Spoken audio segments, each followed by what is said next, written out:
LegalizeFreedom.com. Why are we here? Where do we come from? Where are we going? From the nature of reality to the future of humanity.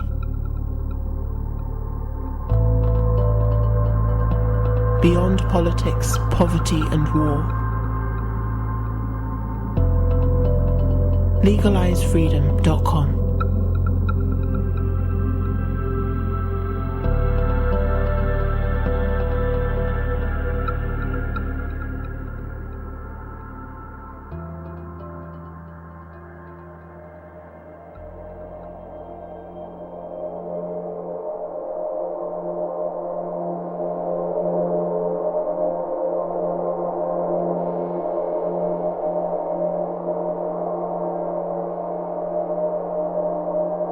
The suggestion is that the function of the brain and nervous system and sense organs is in the main eliminative and not productive.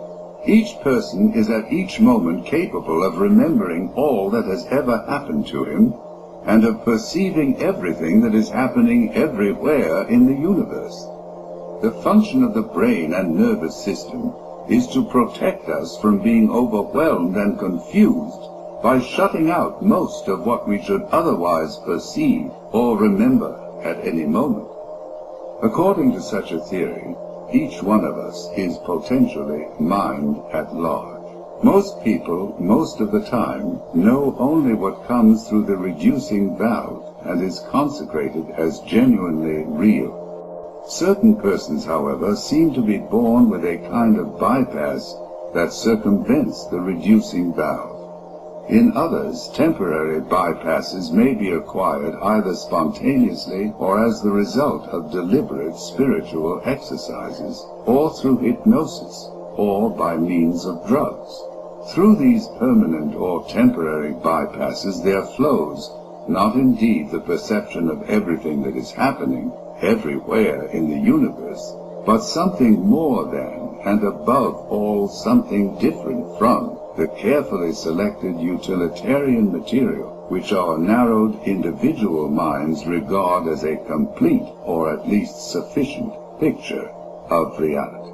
In the final stage of egolessness, there is an obscure knowledge that all is in all, that all is actually each.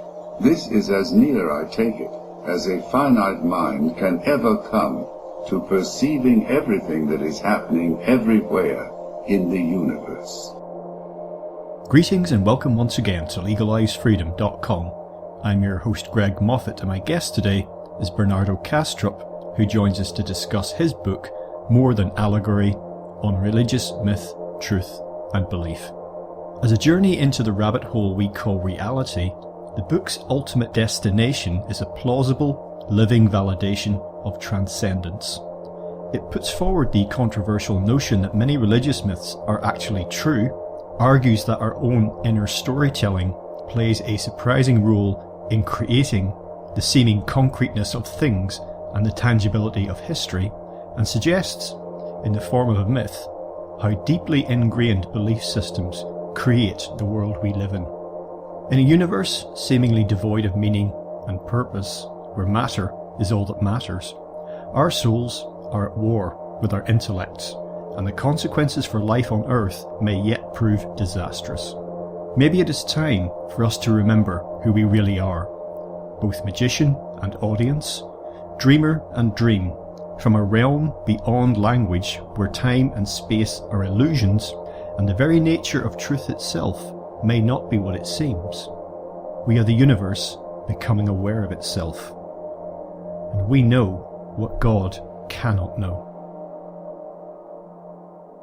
Hello and welcome, Bernardo, and thank you so much for joining us once again on LegalizeFreedom.com. It's great to be here, Greg. Thanks for having me over again.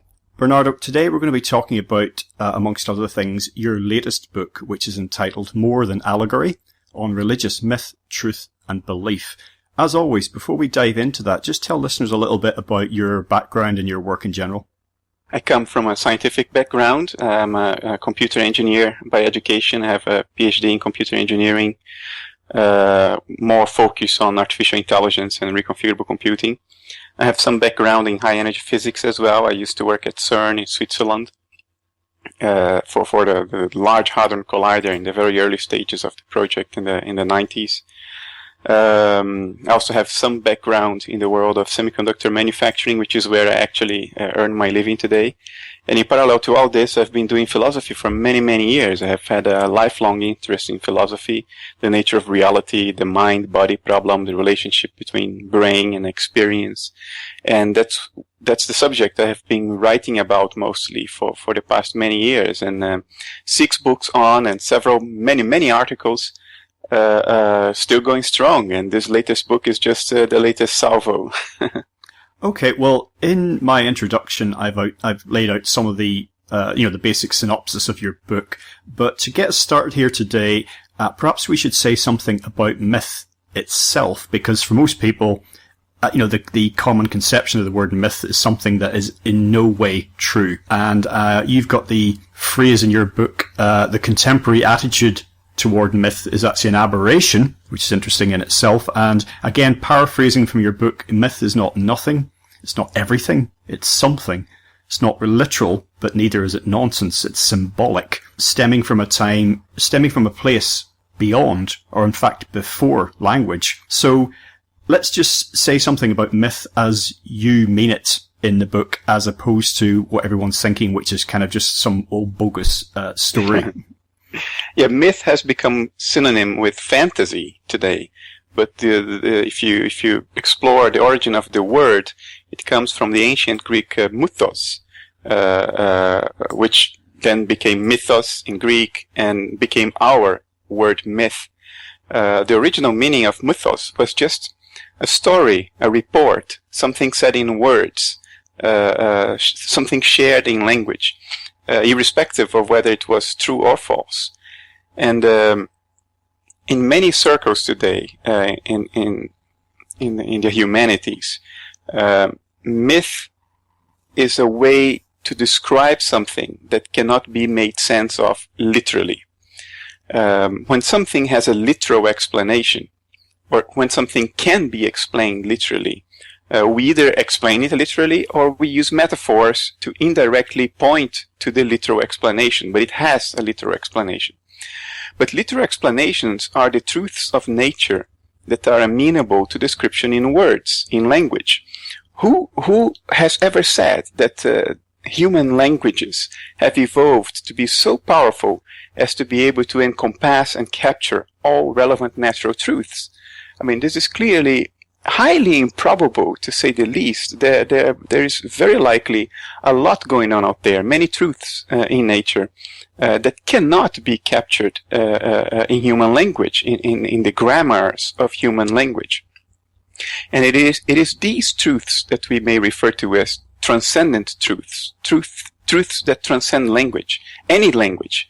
It is these truths that are pointed to, hinted at, or suggested by the myths. Myths are symbols in the sense that they are not only metaphors, they are not only allegories, they are symbols because they point to something that cannot be made sense of in any other way whatsoever, cannot be communicated directly, can only be hinted at. And by ignoring and disregarding myths today, we've basically eliminated a very large chunk of nature from our inner lives. We've restricted ourselves to the universe of truths that can be made sense of in language. And this is a tiny, in all likelihood, a tiny fraction of what is really going on, of what is really true out there. Yeah, you've hinted upon something extremely important here, and this is a subject that I've come back to again and again in all sorts of different interviews about different subjects, actually, and that's the limits of language. This is like so important, because I mentioned in my opening statement, about a time perhaps before language, and the development of language is an interesting story in itself. But I think the way to boil it down is, in terms of the limits of language, we know more than we can say, but yet in all, language defines our thinking in many ways. You know, when people work through an idea or a problem or a situation in their minds, quite often there's a voice speaking to themselves in language, but nothing beyond that. And yet we all know that if we're asked to describe a sunset or a rainbow or what it feels like to be in love or whatever, that we struggle for words, you know. And I think you mentioned in the book, you know, that the best efforts of poets down the ages, you know, they're perhaps the people in our, you know, in our culture who are at the cutting edge of trying to move beyond that. But even then, it somehow fails. Yeah, and yet poetry is eminently symbolic. It's an attempt at weaving stories of symbolism. Wasn't it Abelard who said, language defines the intellect and is defined by the intellect, which shows this codependency between language and the intellect. Noam Chomsky, already not in his political hat, but in his hat of a linguist, already back in the 60s, he articulated this notion that the structures of language, grammar, what he called the universal grammar, is an expression of human intellectual capacities. In other words, we didn't really just invent language. We don't just learn language as if we were tabula rasa, you know. Language is what it is because we are what we are. The structures of language reflect the structures of our thinking, the ways we've evolved to think. We think in grammatical terms. Basically, that's Chomsky's idea, which I think is at least very, very plausible, if not a self-evident truth. And then you have to ask yourself, what is the chance that the cognitive apparatus of a primate that evolved on planet Earth is capable of capturing all relevant and significant natural truths? I mean, the chance is practically zero that is the case. Our intellectual abilities have evolved based on the pressures of natural selection, the pressures of survival, the pressures of fitness to an ecosystem, not necessarily to cognize and understand and describe the truths of nature that at best that took a back seat to the needs of survival. So that's the situation we face today. Even to know that we know something, we have to tell ourselves that something in language. We have to sort of report to ourselves what we know in language before we know that we know it. The question, of course, is what do we actually know that we don't know that we know? And this may seem very convoluted and idiosyncratic, but there is a lot of research in cognitive science showing that these are genuine differences. I mean, there's a seminal work by Schooler in 2002, I think, where he talks about 3 categories. One is unconscious, things that are not experienced, which I think don't exist, but anyway. The other one is conscious, things that are experienced. And the third one is what is re-represented, things that we not only experience, but we know that we experience. And language is the enabler and essential ingredient of this third category. If we don't have language, we cannot tell ourselves that we are experiencing certain things, that we know certain things. And then, if we can't do that, the end result is almost equivalent to really not knowing, to really not experiencing, because we can't tell ourselves that we know, that we experience. And maybe myths, religious myths in particular, are the only way we have to suggest to ourselves all those things that deep inside we actually know and understand. But because language doesn't allow us to tell ourselves that we know and that we understand them, we have to use a sort of an indirect way to become self-reflectively aware of those deeper transcendent truths. And that alternative way is the symbology of myths. It's the way through which we can sort of point to ourselves things that we know, that we experience, but which we can't tell ourselves in language. You mentioned the word religious, and obviously that, again, is a hot button issue with people. You know, it pushes people's buttons. People immediately start thinking certain things, good, bad, and indifferent when anybody mentions the word religion. But this is actually It really is a very important central part of your thesis here in the book, and a bit like the very word myth itself, the word religion has come to have so much baggage and so many associations that people have difficulty thinking about it in any context beyond their kind of preconditioned one. So, to say a word about religion or religiosity, whatever you want to, just, I'm not phrasing this question very well, but just in the context of your book, I think it's important for you just to address it in some context. Yeah. Well, when I talk about religious myths, I am not talking about religious institutions. I am not talking about recent religious history. I am not talking about religious fundamentalism. I am talking about religious myths. In other words, a core story, a core set of symbols that underlie a religion. Not what human structures built on top of that core intuition that comes from thousands of years ago has made of it, all the bells and whistles that were added to it for the purposes of social or political gain and control, or economic gain, or for the purpose of repressing minorities, or for repressing women, whatever other motivations there could have been to sort of distort and hijack and beautify a myth for these other social, economic, and political purposes. I don't mean any of that when I say religious myths. So what is a religious myth? A religious myth is a core symbolic story in terms of which we can relate to ourselves and the world through coming in contact with transcendence.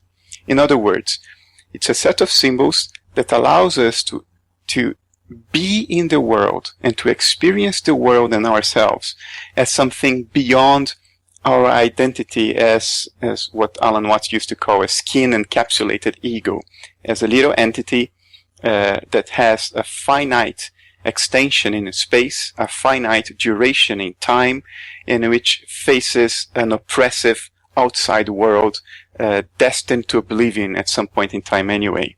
So a story that allows us to relate to ourselves and reality in a way that transcends this oppressive set of constraints by bringing us in touch with transcendent truths. That is what I mean by a religious myth. And in that sense, even some, for instance, some creation myths of pre-literate cultures that normally we wouldn't call religious today, under that definition, even those would be religious. Now, another word about myth beyond its usual conception. If we're saying that myths are stories, then our stories are myths, religious or otherwise. And if we think about it, what would existence be without a story? Because we all have our own ideas about what's going on, why we're here, whether it has meaning, it doesn't have meaning, but it's all a story that we tell ourselves, and everybody has their own particular one, whether it's something they've developed personally, or whether it's something they've just, at the other extreme, just downloaded Gestalt just from elsewhere. It's been handed to them. Reductionist materialism as a worldview is a myth under our kind of, wider definition of it. The story of Darwinian evolution is a myth in that sense. So even guys in lab coats, hunched over electron microscopes, they're living a myth as well. They have their own ideas about how things are. A myth is a story in terms of which we can interpret the world. If you don't have a myth running somewhere in the back of your mind, at least, then the world would be just a set of dancing pixels. It would have no meaning. You wouldn't be able to make anything out of it.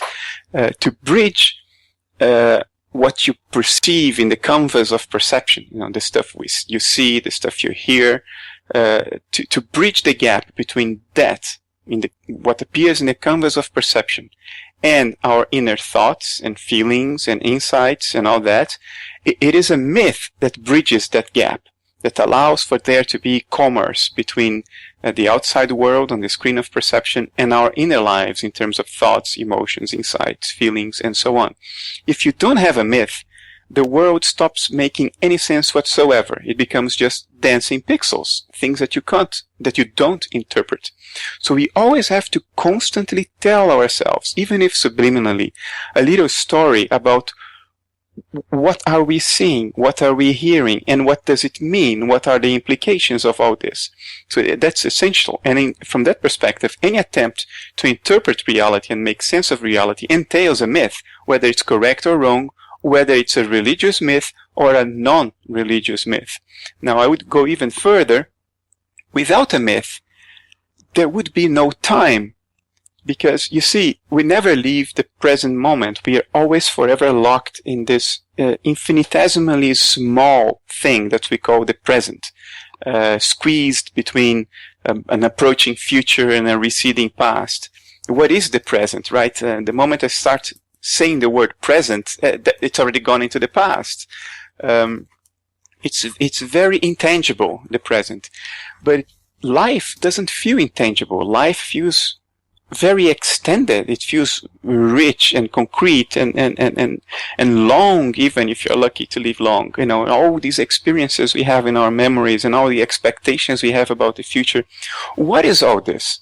If it's not the present moment because it's intangible, where does the concreteness and the extension of life come from? It comes from a myth, of course, because the past is a story we tell ourselves entailing memories which only exist insofar as they are experienced in the present, of course, and a story we tell ourselves about the future, what's going to happen, where we are going, what could happen, and so on and so forth. So it is a myth that gives extension and concreteness to this thing we call life. Otherwise, life would be just a sort of an intangible singularity to disappear into a black hole because the present moment is so intangible.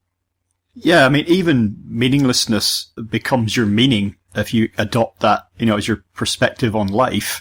I was at a train station a couple of years ago, and there was I just sat there gazing off into the distance, and suddenly I noticed a big billboard that was advertising the latest book by Richard Dawkins. And I was thinking, why does he bother writing the books that he does? If you see what I mean, you know, so it's kind of like he's found meaning in no meaning. Absolutely. But this is psychologically very subtle, what's happening there. And I actually wrote a paper about this. It's on the review now. You see, we know from social psychology that people can extract meaning from several different sources. It's not only meaning from transcendent teleology, meaning from religious transcendence. It's not only that.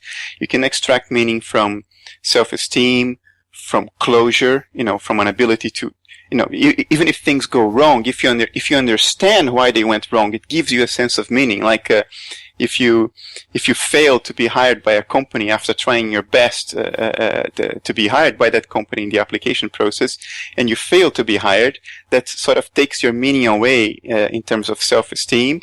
But then you can recover meaning by telling yourself that that was a screwed company anyway, it was a bad company anyway, and you know why you were rejected, because you were better than they were, whatever. So you see, you find meaning in closure.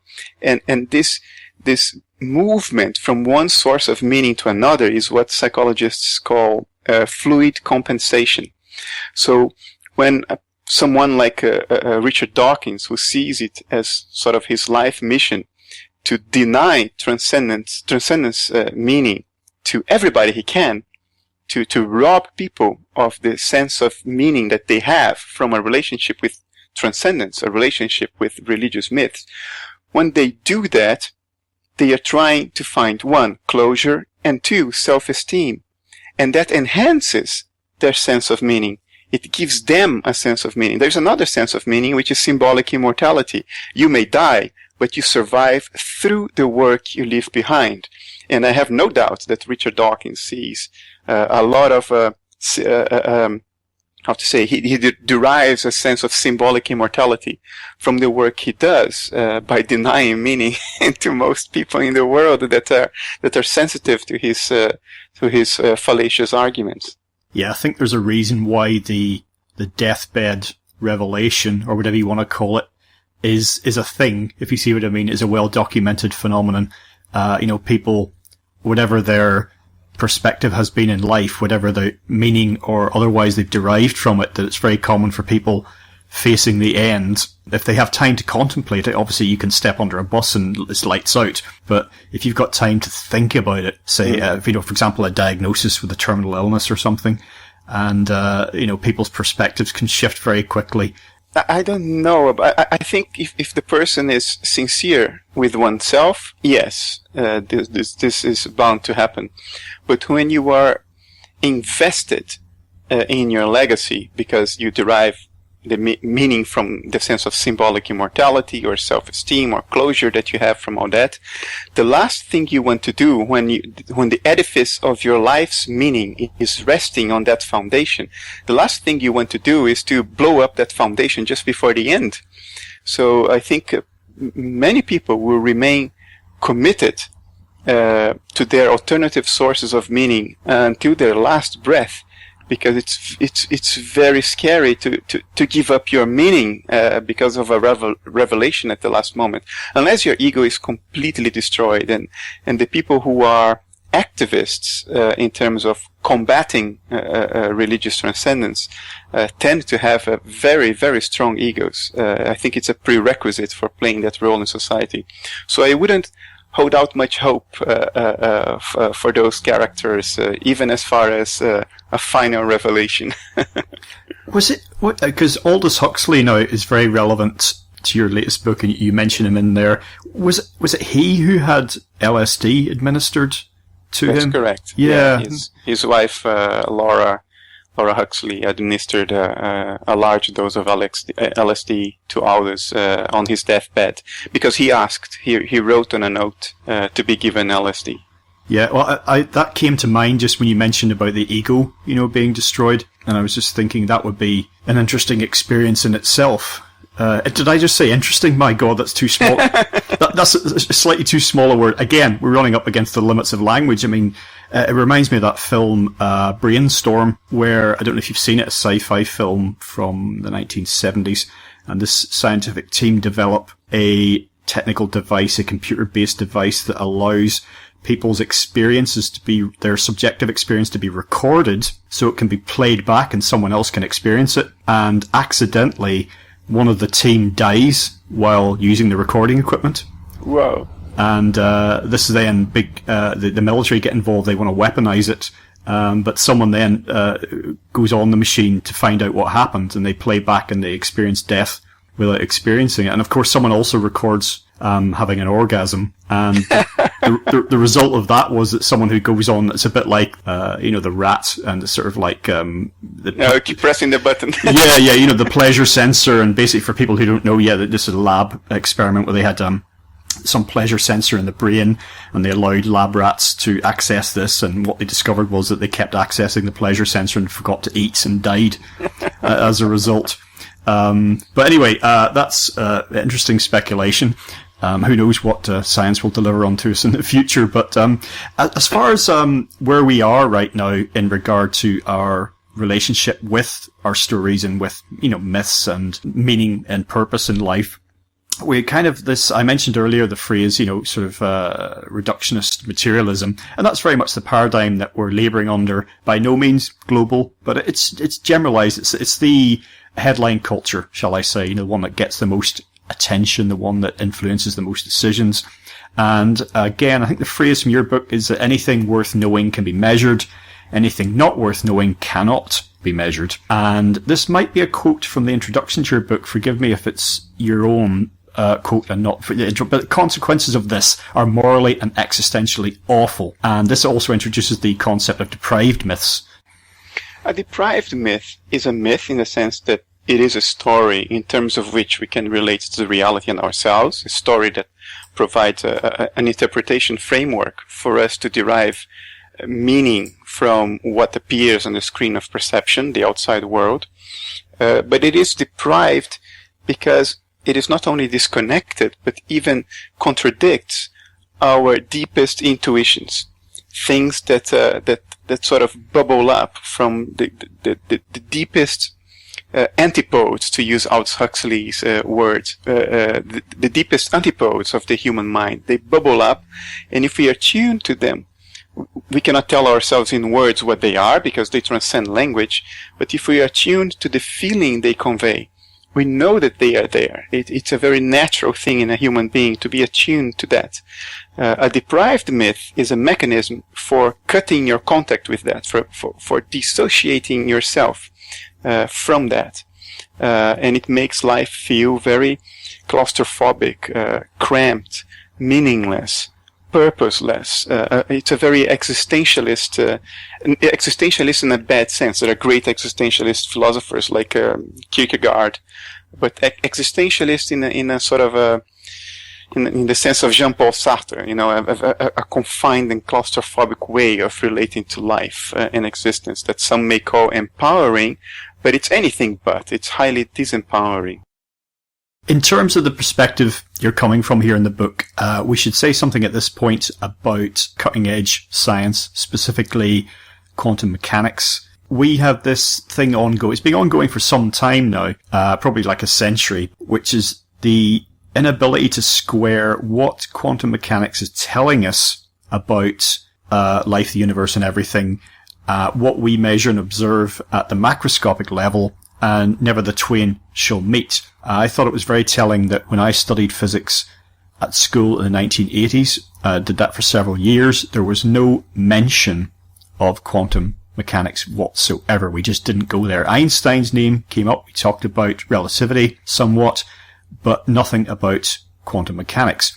And I assumed, even when I first became aware of the whole world of quantum mechanics, that, oh well, this is new, it's not that new, really, but it's very exciting.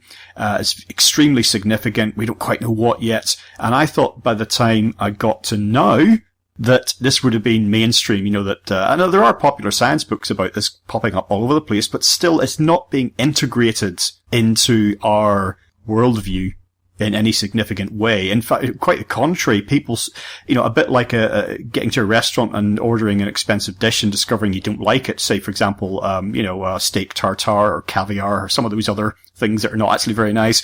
And you're trying to stuff it underneath, a pot plant or something to get rid of it.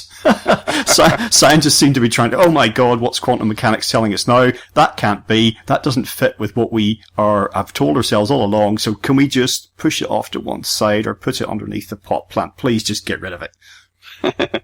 There are many aspects and sides to quantum mechanics. It has applications, like in quantum cryptography, and that's talked about. There are applications for computing, a degree of parallelism that you cannot achieve, or even in principle, with anything else, and that has to do with quantum computing, which has limited applications. Only certain algorithms are amenable to that, but the ones that are can be spectacularly improved. So these things are talked about, and quantum mechanics is also highly abused outside the sphere of physics. It's misinterpreted and hijacked in many ways. So it's a very loaded subject. But I think where your commentary is particularly applicable, the idea of putting the stake under the rug and pretending that nobody can see it, is one specific aspect of quantum mechanics, and that's called entanglement. And the reason that nobody talks about that is that it is impossible to wrap it in a narrative. It is impossible to make sense of it in words. It's the one aspect of nature we have access to that completely defies any literal interpretation, any literal myth, any confined myth, or I forgot the exact words I use in the book you just referred to it. This the restricted kind of myths. It defies all that. It can only be sort of related with at a symbolic level, because basically what it does is it defies our sense, it contradicts our sense that there is an objective reality out there beyond our perceptions of it, beyond our experience of it. Experiments done with entanglement, technically they have shown that, I'll explain what this means. I will just say first what the technical words are. We have verified experimentally several of Leget's inequalities, some of which deal only with the idea of realism, not even with the idea of locality. And basically what it means is that if you observe in experiments something that confirms a certain statistical behavior that has been theorized beforehand, then there cannot be such a thing as an objective reality out there waiting to be perceived, and which you then perceive as it is by looking at it, and which exists whether you're looking at it or not. So this has been shown not to be the case. There are other experiments that show, for instance, that what you measure now changes even the history of what has happened in the past. Like the trajectories of certain particles can be shown to depend on a future observation, or if you make an observation now, that observation will propagate to the past and change what the trajectories of those particles were. So crazy things like this that defy any literal narrative you can overlay on your perceptions to give you this feeling, this idea that there is an objective world out there that you perceive instead of the world being fully your own perceptions of it, a world that is fully in mind.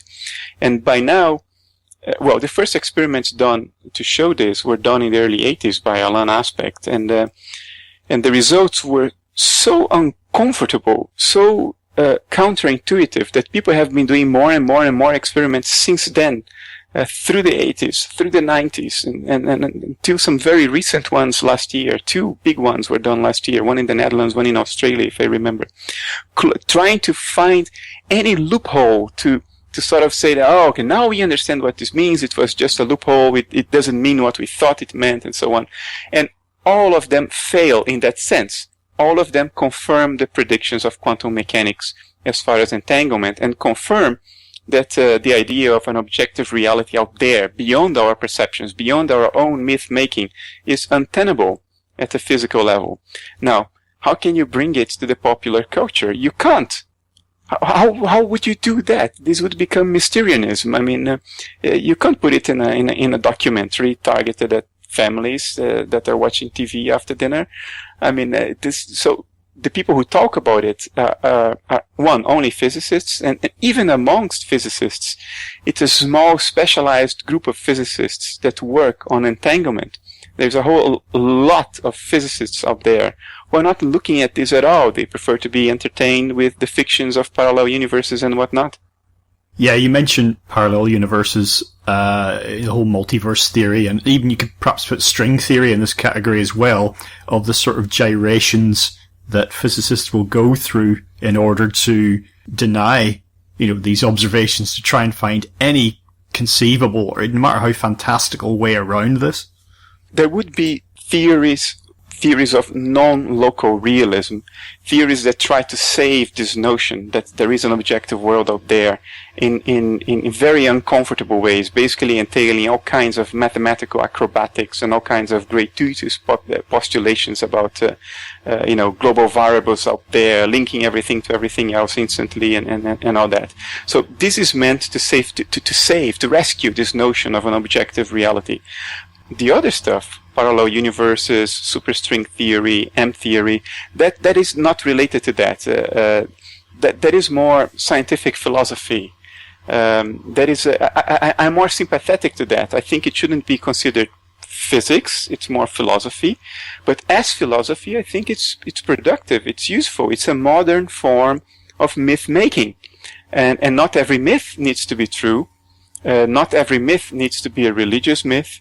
But this philosophizing in physics regarding, the multiverse, not only is it philosophy, it's coming almost close. It's flirting now with religious mythology, in the sense that it offers some avenues of transcendence, and that is very interesting to see, because you see, now that we can't have, now that our intellects do not allow us anymore, do not give us permission anymore to relate to symbolic religious myths in the way they really bubble up from the unconscious. In other words, raw symbolism.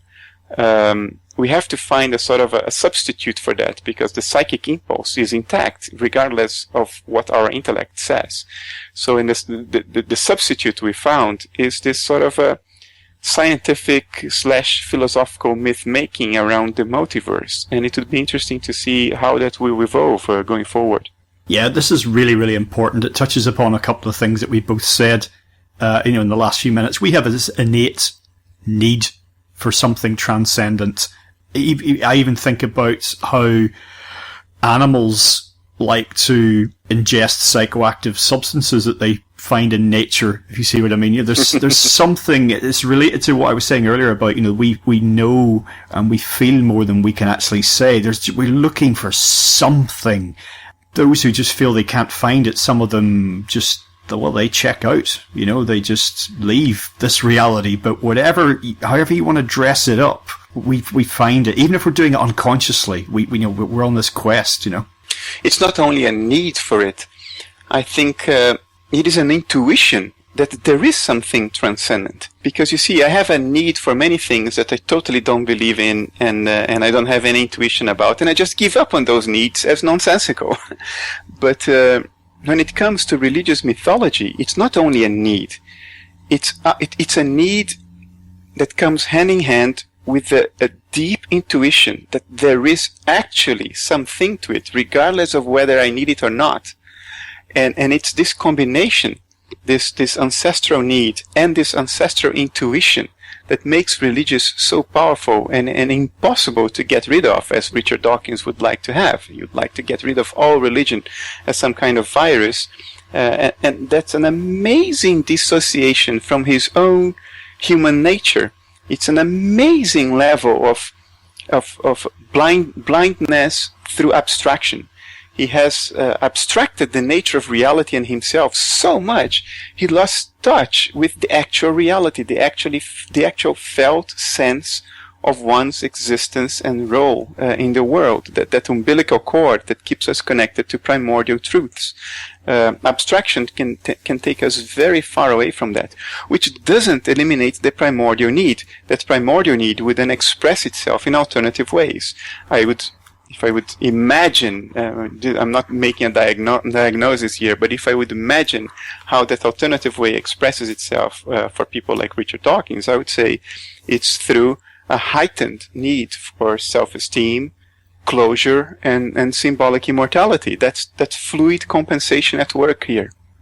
For quite a long time now, probably prior to the scientific revolution, but for a long time, particularly now in our sort of scientific materialistic reductionist age, religion is viewed by many people as archaic and basically, at best, kind of an anachronism, at worst, a source of threat and problems. We see that now with terrorism, for example, in the name of religion. How much of that is actually carried out by people who are hold any kind of religious belief is another matter. But the ideas therein have become very distorted, and for most people, I suspect, religious people, whether peaceful or otherwise, they don't actually have any sense of the sort of transcendent quality that you're talking about, not a very conscious one. They don't feel that religion is providing that for them. And ironically, religion gets dismissed in its mythical form as,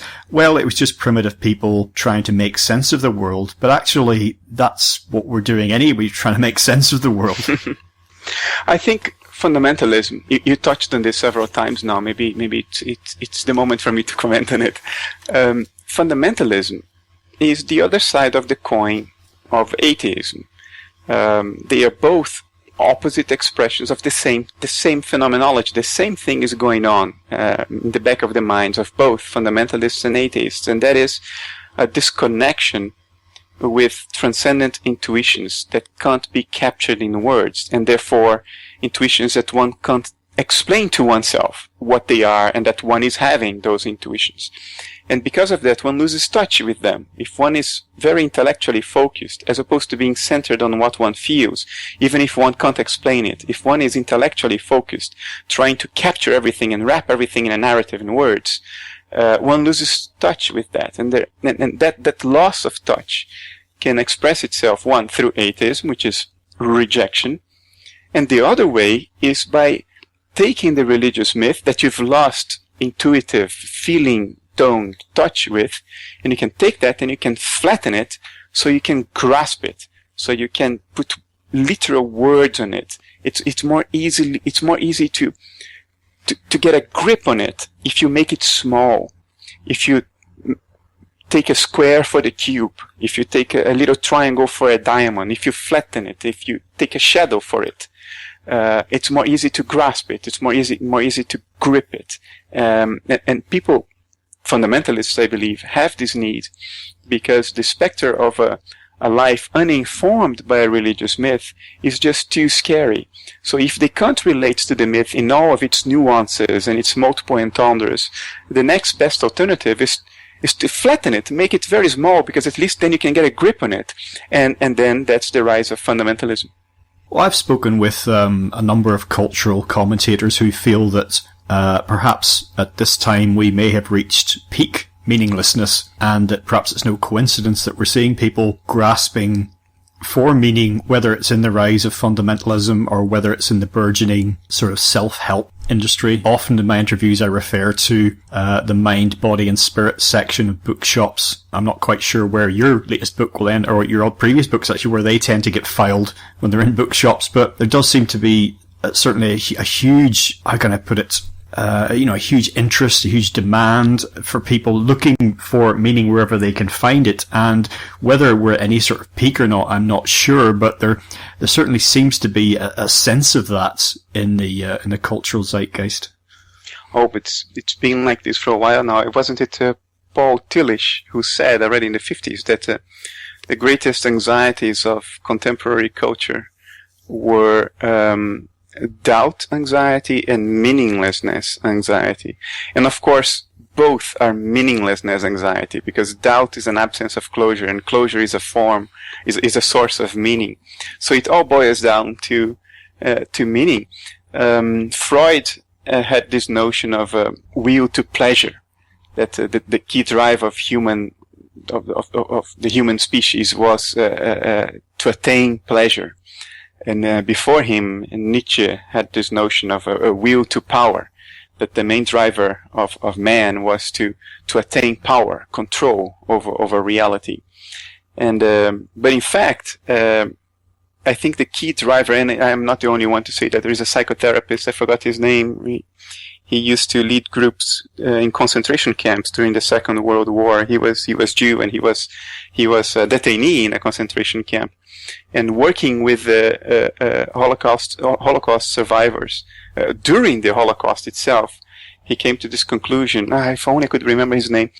He came to this conclusion that the most fundamental drive in humans is not will to pleasure, is not will to power, it's will to meaning.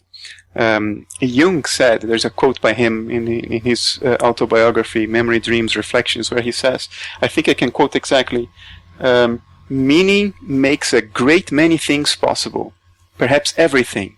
And what he meant is, even when things get unbearable, even when things get very tough, very unpleasant, if you find meaning in all that suffering, you can still bear it. You can even choose for it if you can discern meaning in it. The thing is that we know from terror management theory and all kinds of more recent studies that what psychology calls death salience, or this idea that we are going to die and it's all coming to an end, it's a formidable threat to meaning. These limitations in time and space are a formidable threat to meaning. And the reason is, if it all comes to naught anyway, what is the meaning of it, right? If there isn't a facet of, if there isn't something eternal, something outside time, arising out from our presence in the world, our presence and our activities in the world, if that is not there, how can there be meaning? Because nothing survives anyway. So, and that's where our failure today to relate to religious myths has an extremely negative effect, because it is through the symbolisms of religious myths that we are pointed to to transcendence, that we can get a sort of a suggestion, an indication of that transcendence that in fact is enveloping us. If we recover contact with that, if transcendence can again color our lives every day, every second of the day, we would not suffer from so much meaninglessness as we suffer today. And a great many things would be completely bearable in life. We would be able to bear disease. We would be able to bear catastrophes, disasters, and many of the unpleasant things of life with a sense that there is a meaning and a purpose behind all of that, and that the role we play in this game of existence is serving a purpose, has a certain significance to it, whether we live in joy or in suffering. That is very important, and I think that's where religious myths, not necessarily religious institutions, not necessarily religious dogmas, not necessarily religious morals. I'm not talking about any of that. I'm talking about religious myths as pointers to transcendence. If they return to our culture, life would become a lot healthier and a lot more bearable immediately. This reminds me of research that I've heard over the years about, religious people living longer.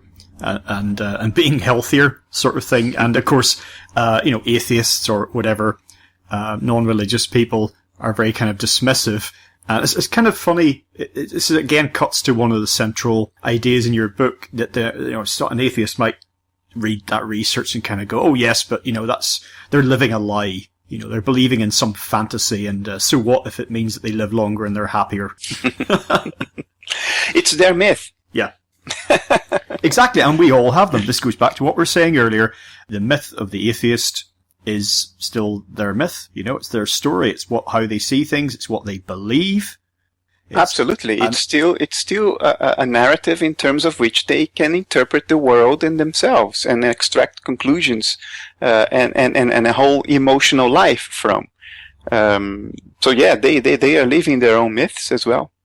With regard to what you were just saying about the sort of transitory nature of things, I think the phrase in your book is something along the lines of, in that case, aren't our hopes and dreams and our entire lives already irrelevant, given that sort of worldview that you spoke of. But I've always thought that we, in a way, following on from what we were just saying, we make our own meaning in some way if we choose to. If things appear to be meaningless, then we can make a meaning. I've certainly talked to people with I personally know people with very nihilistic views about existence. For me, it's kind of like, well, I mentioned earlier about looking at sunsets or rainbows or being in love or whatever.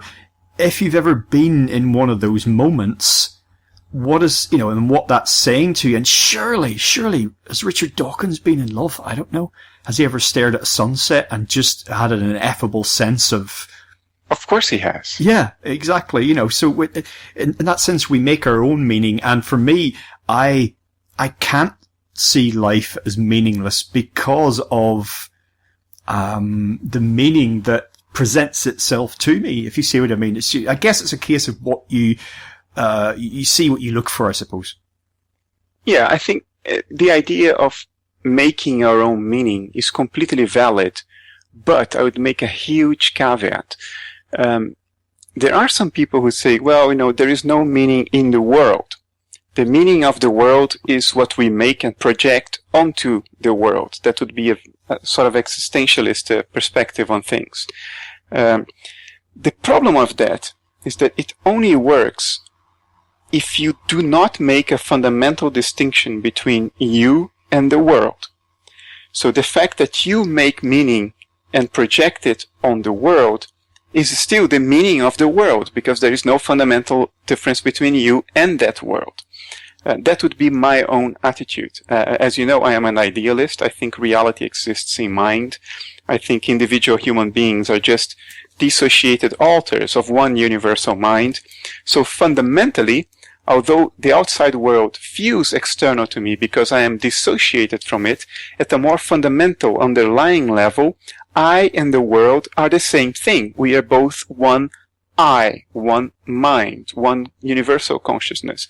So the meaning I make and project onto the world is also the meaning of the world, because I and the world are the same thing.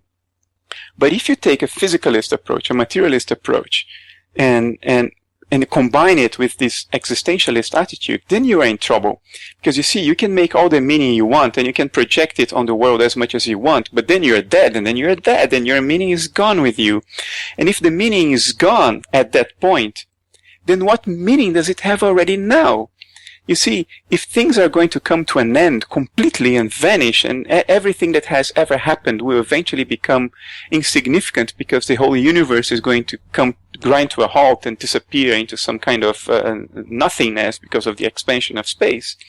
And if consciousness is just a sort of epiphenomenon of the arrangement of atoms and force fields that is bound to end upon physical death, then everything eventually will become meaningless. And if it will become meaningless, then it is already meaningless now. And that, I think, is the danger. So I am all for this notion of making meaning and projecting it onto the world, provided that one understands that at a fundamental level there is no distinction between oneself and the world. Otherwise, it doesn't work. It does not serve our intuitions or our needs for meaning. Yeah, you used the word idealist there. At this stage, perhaps I don't know, can we expand a little bit on this idea of idealism? Basically, that our modern concept that most people, however closely they've looked at this, however much they consider it or otherwise, the concept is that mind is consciousness, is an emergent property of matter. If you take it down the aforementioned Darwinian evolution route, that consciousness arose somehow mysteriously as matter, as, living beings themselves evolved. Flipping that on its head, the idea that matter is somehow within mind, that, all is within mind, is not a new concept. In fact, as we know, it's age old. It underlies pretty much everything if you start to look at it. So, but for people for who this is like too much of a mind-bending concept, I don't know, can we expand a little bit on that? Maybe we can go back to the religious myths and see what the religious myths are telling us. Because there is surprising consistency there. And they tell us exactly about this, about the nature of reality and the nature of the self. And they tell us that in symbolic form.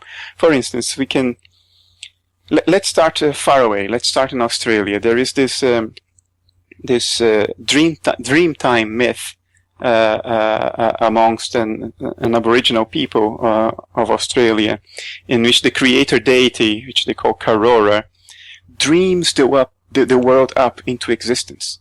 Dreaming is, of course, a mental faculty. So that deity creates the world through imagining it, through dreaming it up.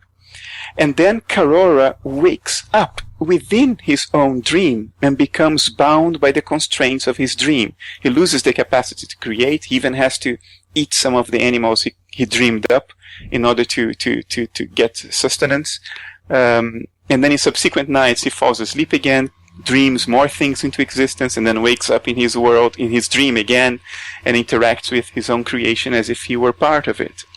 Which is quite striking. There is a self-referential character to this, in which God imagines the world into existence and then enters his own imagination and becomes a character within his own dream.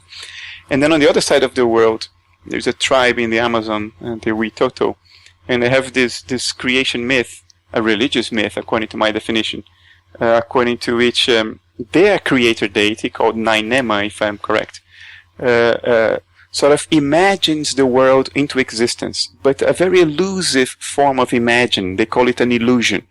At least it was translated as illusion. That the world initially was the illusion of Nainema, a very elusive one that Nainema then had to get a hold of by wrapping it in string and then gluing it with magical glue, so the illusion wouldn't escape him. It wouldn't disappear. And once he sort of secured his illusion, his imagined world, he stamped on it strongly until he sort of burst through and popped inside his own creation. So here again we have this theme of a deity that imagines the world into existence and then enters his own imagination and becomes a character in that world. Now, we don't need to go very far away. I mean, look at Christianity.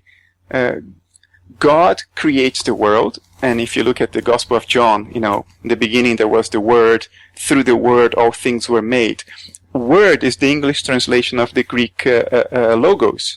And logos can be translated as word, but can also be translated as reasoning or thought. So thought created the world, God.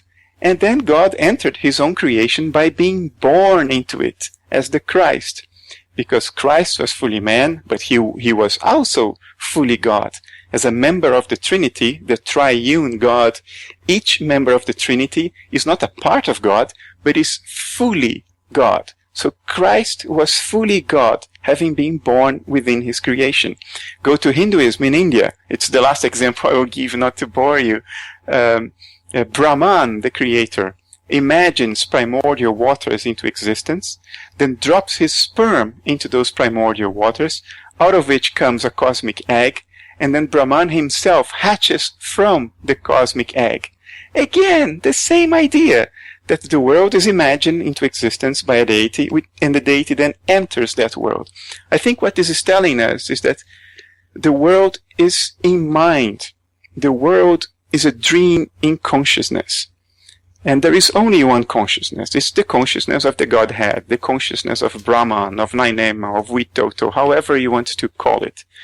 And that consciousness has popped into its own dream in the form of dissociated aspects of itself. And we are it. So if you see reality in this way, there is no need for an objective world, which in any case is sort of contradicted by experimental evidence from quantum entanglement. We don't need that particular myth. We don't need that particular fiction even. We can interpret we can understand the world in a very different way, in which there is only mind. The world outside is just the contents of consciousness outside our particular dissociated altar. We are, a person with dissociated identity disorder or multiple personality disorder. Every personality is a separate altar. We are sort of altars of Brahman, of God, whatever. That's what the myths are telling us. And as a dissociated little whirlpool in this broader stream of mind, the external world is basically God's thoughts and emotions as they appear to us, dissociated altars. Under this perspective, everything is consciousness. You don't really die. When your body dies, that's just the image of the end of the dissociation. You get reassociated, reintegrated into your source. And nothing ever disappears forever.